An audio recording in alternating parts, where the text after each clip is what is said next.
thanks for stopping in and watching this video. So I do have an intro here, but this is just something I kind of forgot to put in. I do have a Twitter account now, and on that Twitter account I will be posting what I'm doing at all times, what I'm filming, if I'm editing something, if I'm currently exporting or uploading something. So it's just a good way to keep a track of what's going on with me. So please go check that out. If you can, go follow me on Twitter. It'll be your best way to know when my videos are coming out. So anyways, guys, enjoy the video. We'll get right into my intro. Hey guys, what's going on? So super excited to be here. As you know, we are there. We are at the finale of Game of Thrones Season 1. I'm super excited. We just had probably one of the most emotional episodes of a TV show I've seen in a long time. And I have no idea where it's going to go from here. I'm not going to prolong too much, but I just want to say I'm glad you guys are really liking the new format I'm doing. We'll continue with that today. I think I get a lot of really good insights on the show, or give a lot of good insights, so I'm glad you guys enjoy that, and I love the feedback you have for it. So just want to say thank you for that. Thank you for the comments. I did want to shout out a couple people here. First one is going to be the Doctor 69. Go check out his channel. He does reactions with his, I believe he said daughter on there. I think they're somewhere in either 3rd season or 4th season right now, so I haven't been able to watch the videos yet just because to avoid spoilers. But after I'm done with Season 1, I'm going to go binge his reactions. I suggest you guys do the same. He seems like he's got some good content there, and he's been very supportive of the channel, so I just want to say thank you to him. And the second person I want to thank is Jon Snow. He's been commenting for a little bit. For a while, and he always has super insightful comments and a lot of good information. He was the person who initially brought up the idea to watch the history and lore of Season 1 of Game of Thrones to watch, and I will be doing that. A multitude of people brought it up now, but he was the first one, so I just wanted to give him a shout out. And he's also the one who really spawned the idea of these new videos, so give Jon Snow the credit for that. Anyways, guys, let's hop into this episode.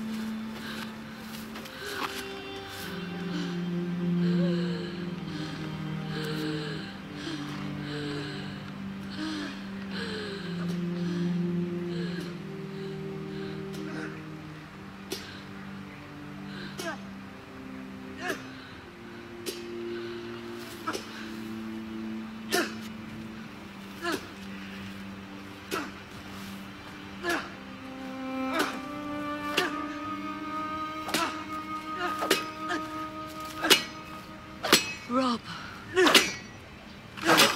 Rob. Rob.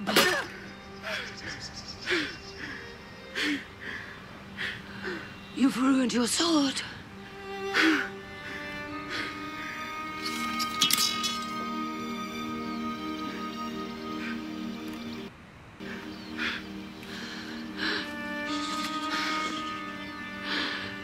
I'll kill them all.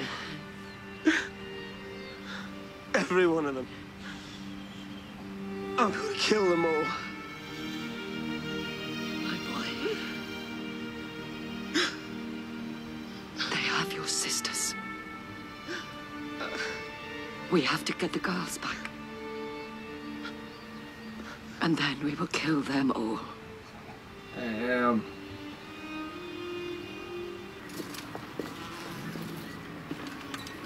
No, please, no! This one's your father. This one here. Look at it and see what happens to traitors. You promised to be merciful. I was. I gave him a clean death. Look at him. Please, let me go home. I won't do any treason, I swear. Mother says I'm still to marry you, so you'll stay here and obey. Look at him! Wow.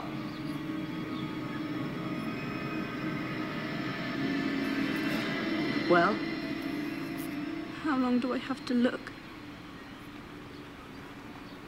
As long as it pleases me. Do you want to see the rest? If it please your grace. That's your scepter, there. I'll tell you what. I'm gonna give you a present. After I raise my armies and kill your traitor brother, I'm going to give you his head as well. Or maybe he'll give me yours.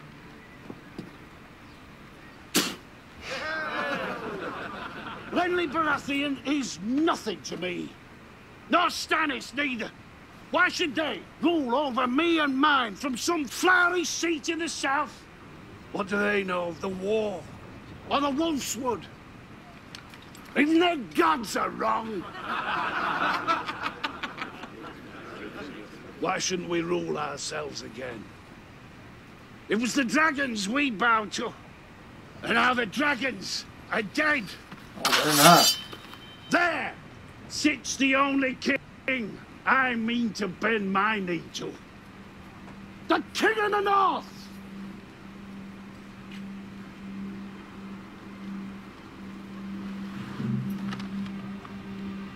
I'll have peace on those terms. They can keep their red castle. And their iron chair, too. The King in the North. Am I your brother? Now and always. Now and always.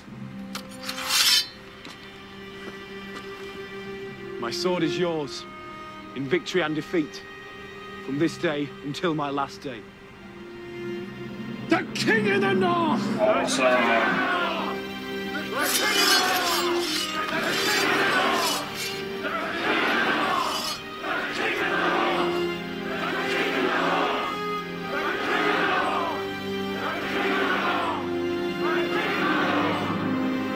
Good music. You're stronger than you look. It shouldn't take long. That is what you want the world to believe, isn't it? That you don't fear death. Well, it don't, my lady. The dark is coming for all of us. Why cry about it? Because you are going to the deepest of the 7 hells if the gods are just. What gods are those? The trees your husband prayed to? Where were the trees when his head was getting chopped off? If your gods are real, and if they're just, why is the world so full of injustice? Because of men like you. There's your piece. Joffrey sorted that when he decided to remove Ned Stark's head.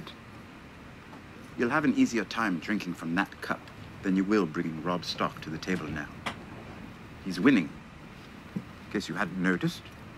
I'm told we still have his sisters. The first order of business is ransoming Sir Jaime. No truces. We can't afford to look weak. We should march on them at once. First, we must return to Casterly Rock to raise They more. have my son! Get out, all of you.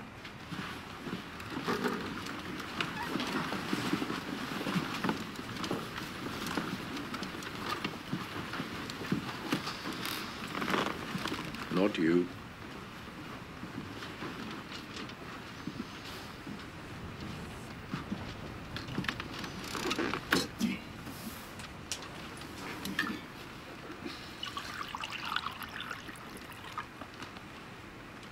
You were right about Eddard Stark.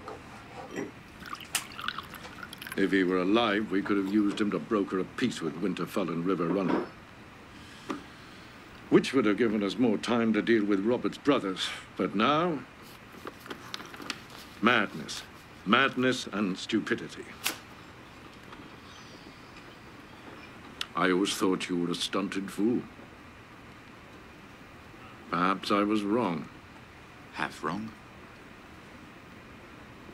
I'm new to strategy, but unless we want to be surrounded by 3 armies, it appears we can't stay here. No one will stay here. Sir Gregor will head out with 500 riders and set a riverland on fire from God's Eye to the Red Fork. The rest of us will regroup at Harrenhal. You will go to King's Landing. And do what? Rule. You will serve as Hand of the King in my stead.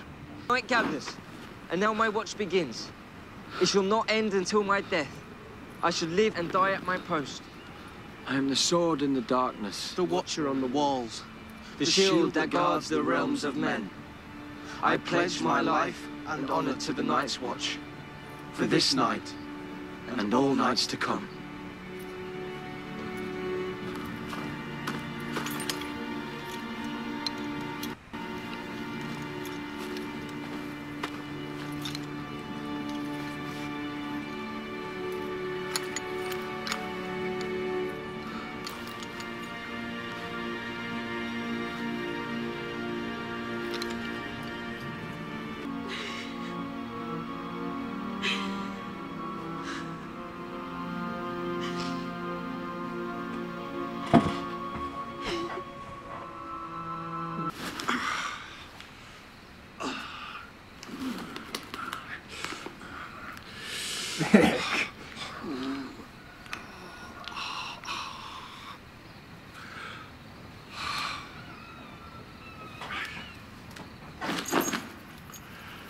back in there. What? No. Good.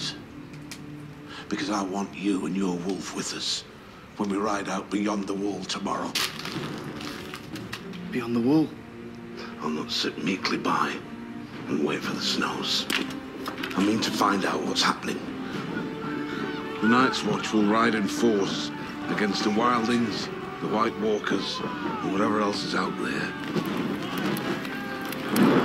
And we will find Benjen Stark, alive or dead. I will command them myself. So I'll only ask you once, Lord Snow. Are you a brother of the Night's Watch? Or a bastard boy who wants to play at war?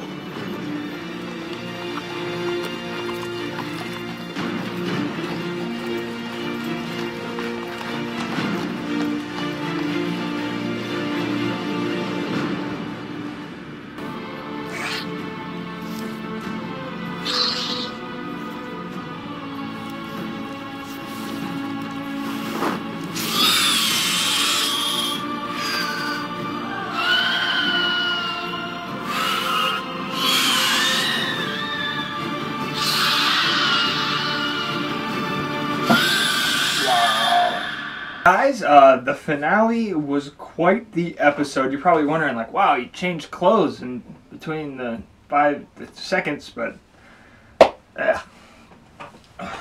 well, what a finale to such an incredible season of entertainment. I am so impressed and so happy I have made the decision to watch this show. You're probably wondering why I'm in different clothes. Well, after filming my reaction to the finale, I did have to go to work. So I'm doing this after work. So let's just go over the general first for those of you who just want to hear my general thoughts on the episode. This episode, and I'll go deeper into this later, was what was needed. And it didn't follow the structure that most TV finales follow, right? Because they knew there was going to be a second season of it, but I mean, they did set up storylines, let's be honest, but they didn't hit you with the big boom. Like, it wasn't like the Ned Stark death. They did hit you with the boom, which I'll get into later. The Khal Drogo death and the Daenerys scene. That was a boom, but it wasn't the boom that Ned Stark's death had. And I gotta say, this show just takes so many risks, right? They just go against the flow on so many things. They take chances, and that's why it works so well. So this episode was another great example of maybe not having the fastest pace in the world, but still being completely entertaining and setting up a great story that will continue on for seasons to come, as we know. As far as the highlights and lowlights of this episode, pretty positive guy. Highlights for me were the Jon Snow scenes. I thought the Jon Snow scenes were some of my favorite this time, and again, I'll go more into depth on that later. But that's about wrapping up my general thoughts of the episode. I just thought it was really good. I thought it was really surprising. I didn't think Khal Drogo was going to die. Just nuts. Like, even during my reaction, I was just kind of like, what? It was nuts. So, surprising episode. The dragons weren't so surprising to me. I kind of called that from the beginning, but it's a pretty obvious one. It didn't need the shock value. It was just like, I mean, it still had the shock value, even though I knew they were going to come eventually. It was just like, wow, there's fucking dragons. It was cool. It was a great episode. A great way to wrap up the series. And I think this episode is more about something else than it is about anything else. And I really want to say this for my final point, so I'm not going to say it right here. But anyways, let's get into the in-depth analysis of the episode. So the first thing I want to talk about, oh man, we get some good acting in this one, and it's one of the signature scenes of the entire series so far to me as far as acting goes, and that's Richard Madden, who plays Robb Stark, as a lot of you probably know. When we first see him after Ned's death and his reaction by lashing out on the tree, just pure emotion, raw emotion coming out. Wow, how powerful is that, right? I loved it. I thought it was so good, and I literally that is top 5 scenes of the entire series so far, and some of the best acting in the entire series so far. So super impressed by that. It was a great way to start off. It came kind of in the beginning of the episode, and he had a good moment with Catelyn there too, where they're both like, yeah, they're all gonna die. We're gonna get your sisters out of there, and then they're dead. Cool moment. Sets a lot of things up there, and we got to see some of the better acting we've seen so far. Oh yeah, so Jon Snow. Like I said, he had probably my favorite story of this episode. Jon Snow faces this huge character arc. I kind of called it last episode. It's a pretty obvious one, but he was gonna have to choose, like, hey, am I gonna go fight with my family, or am I gonna honor the Night's Watch? Am I gonna honor my brethren that I took an oath on? And he's faced with that. And at first we're thinking he's all family, right? Ned's rubbed off on him. And whether that's a good choice or not, it's a hard choice is the only thing we really know. You can't really judge someone for that. You know, you go save your family. Are you a bad person? No, I don't think so. But was it the right choice to do? Who knows? Who knows what's the right choice to do? We can't see the future on both sides. You just got to weigh the pros and the cons. And Jon Snow weighed the pros and the cons. And I think in his head, once his friends came to save him, that was the biggest family he's ever had. And as much as he loved Ned, and I think Ned was a really good father to him in a lot of ways, I think he probably felt more welcome with the Night's Watch than he did there. Now, granted, I don't think he's going to stop trying to help his family if the opportunity arises somewhere down the line, especially if Arya makes it to the Night's Watch. I think Jon Snow's definitely going to still be invested in his family. I think he's got a lot of love for his family. But I think he realized this episode, like, hey, the Night's Watch, this is where I belong. And that is really cool, man. It's a start of a character arc for him. And it's the start of him becoming himself, I think. Jon Snow was always kind of that noble character, kind of did everything right. It seemed like, or had all the right intentions, but, you know, still needs some growing up on the emotional side. Well, it looks like he's found his path, he's found his motivation, and that is to be honorable to the Night's Watch. That is what he has declared his alliance to as of now. I don't know if that will change. I don't see it changing. I think he's going to be part of the Night's Watch for the entire series. So what else we got to talk about? Oh man, another Robb Stark moment here. Just probably one of the most powerful movements. I guess it's a powerful movement. Powerful moments in the whole episode was when all these Northern warriors from Winterfell were like, why the hell should we go work for some king who sits in the south smelling flowers? We need someone to lead us who knows who we are. And they're like, you know what? This is our king. And they point at Robb, and this epic soundtrack starts playing, and they declare him King of the North. What a scene, man! It's powerful. You see Robb is completing one of his character transformations from, like, that kid who had never experienced anything to a war. I mean, a leader. He is a flat-out leader, maybe even a better leader than Ned Stark was, with how these people are just willing to sacrifice their lives for them. But saying that, I don't know if that's necessarily true. Ned Stark had a great following, and as we saw with Catelyn when she was in the bar, she got a group of people to help her capture Tyrion Lannister. So the Starks are pretty well liked, especially in the North. So is it surprising? Yes, it's super surprising, but could another Stark done it? Maybe. I'm just saying this is a big moment for Robb. I don't think he's ever experienced anything like it, and I think he is a great leader, and he is the King of the North, which is just freaking awesome. The next point we're going to be talking about, the character Tyrion, one of my favorites. We're going to be talking about him here. He had a couple moments in here, and a really interesting moment happened for me, and this could be a couple things. Now, before I get into that, I just got a quick thing to bring up regarding Tyrion.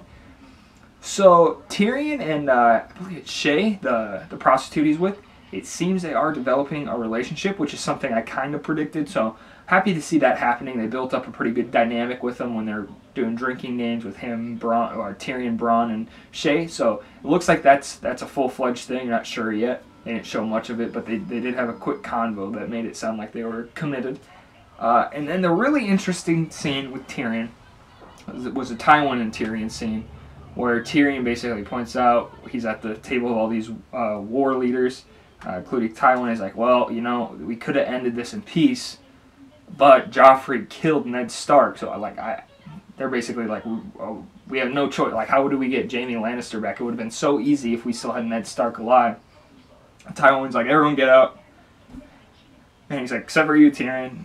They have a little talk, and basically he's like, you're right about that. You're right about Ned. He should have killed Ned. I'm going to send you to King's Landing, and you were going to be the King's Hand. Whoa, right? Stop the presses is what I'm thinking. Super mysterious move here. Because you got Tywin the last episode who's putting his kid on the front lines. Like, it's like basically saying, I fucking hope you die, dude. And now all of a sudden he's Father of the Year? I mean, come on. It's so interesting. And there's a couple theories I have for this, a couple explanations I have for it. One, Jaime just got captured. That was his son. The only son he has left is Tyrion. Maybe he's realizing how much he actually values him deep down inside. That's one option. Another more interesting option to me is maybe he knows how crazy Joffrey's going to be. Maybe Tywin's smart enough to realize how dangerous he is, and he knows Tyrion's behavior and how he can kind of pinch the nerves of other, and maybe it's another way of him putting him out on the front line, saying, here, like basically, I hope you die. I don't know if that's it, but it's an interesting way to think. So, I don't know, but that was an interesting exchange, and it seemed like Tywin had a really drastic change of mind about Tyrion, considering he seemed to despise his kid for almost his whole life, but hey, there's a lot of explanations for it. It could just be because he was right about Ned, and he's realizing how much of an asset Tyrion really is to him, even though he's a dwarf, even though he's not as good of a fighter as Jaime. Maybe his mind's a little smarter than every single person in the entire realm. So maybe that's it too. There's a lot of explanations for it. Just a really interesting scene to me. I want to talk about it. The next scene I want to talk about was one of my favorites, and it's when Catelyn has an exchange with Jaime Lannister, and they have a discussion about their religion and how they pray to the old gods. Catelyn and Ned did, and he says, "Oh, you pray to the old gods." I'm paraphrasing here. You pray to the old gods. What good did that ever do to you? What good did that do for Ned? Boom. Awesome. You know, you're drawing that line, that simple line there is drawing examples from our real life, right? Because we all have reasons for faith. Catelyn and Ned have reasons for faith, just like us human beings have reason for faith. Whether you're faithful or not, you have your own reasons. But sometimes, as faithful as we are, it's like, wow, we pray to this God every day. How could they just kill that innocent baby, right? I mean, how could they kill all these innocent children with these plagues and these diseases? We pray to him every day. Why is he doing this, right?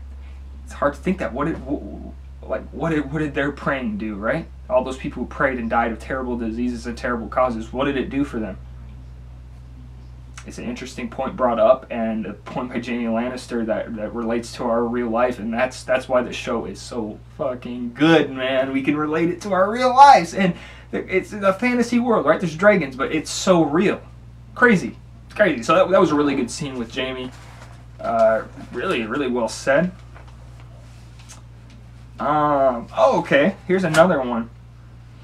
So the exchange between the witch and Daenerys after we see what has happened to Khal Drogo and his pretty much lifeless body, even though he's technically alive. Like, Daenerys is like, hey, I helped you. And she's like, oh, you helped me? Yeah, I was already raped 2 times. Your men fucking came in, wrecked our entire village, like, killed, slaughtered people, raped children, women. Like, you really helped me. Congratulations. She's like, you see that life he's living there?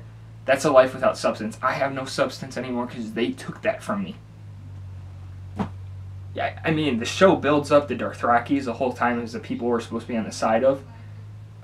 Technically, because when we're watching that storyline, we have the Dothrakis and we have our Viserys, her brother, and that's the clear enemy in that storyline. So we see the Dothrakis as almost the good guys, but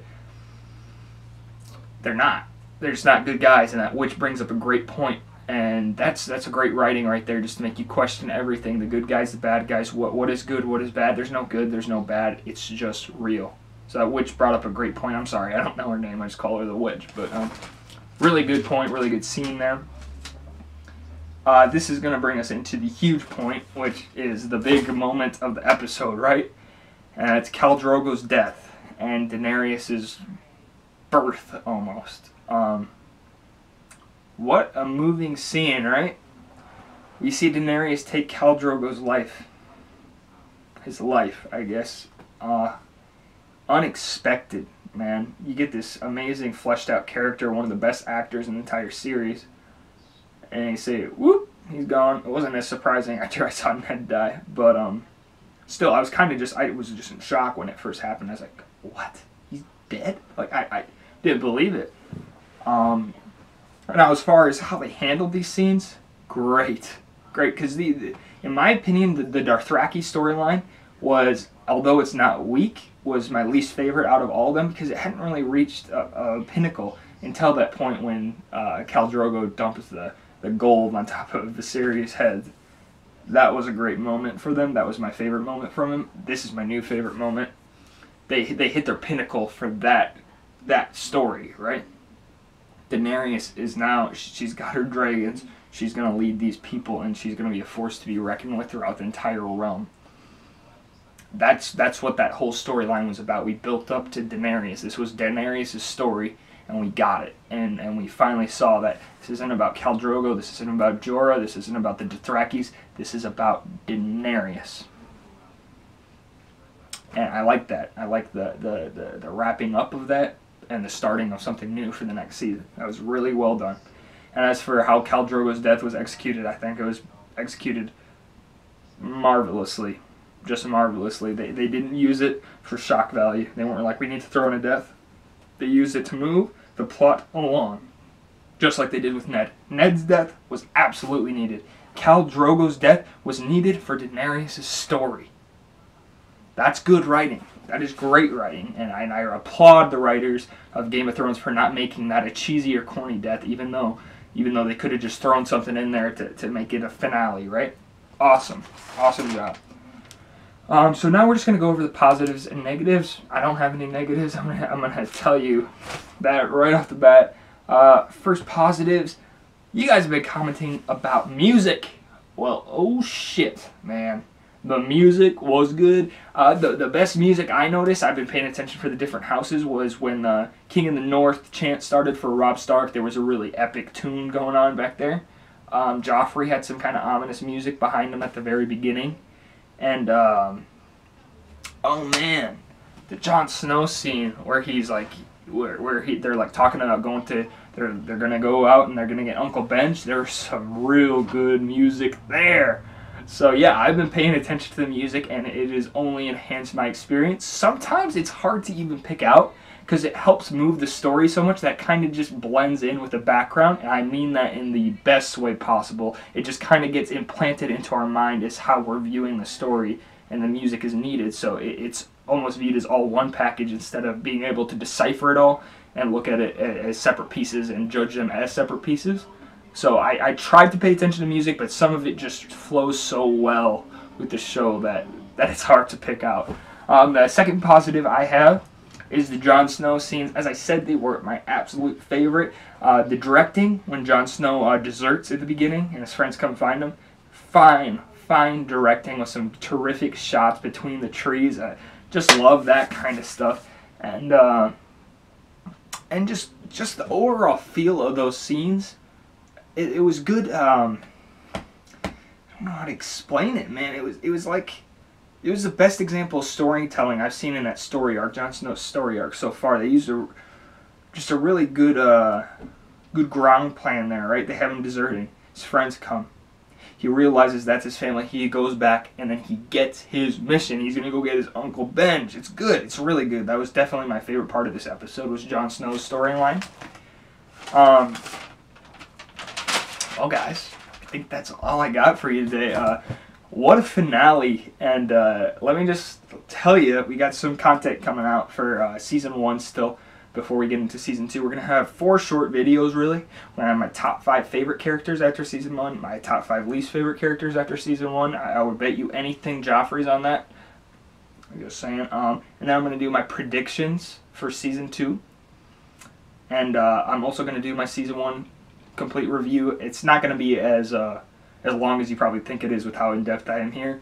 I'm just going to basically go over a few things and why it was such a good piece of media, good piece of entertainment. But anyways, guys, thank you so much for watching this. Have a great rest of your night. Peace and love. I'm out of here. been busy working all night, and I'm telling everybody I'ma get it right. They know what I'm living like. I've been busy going all out.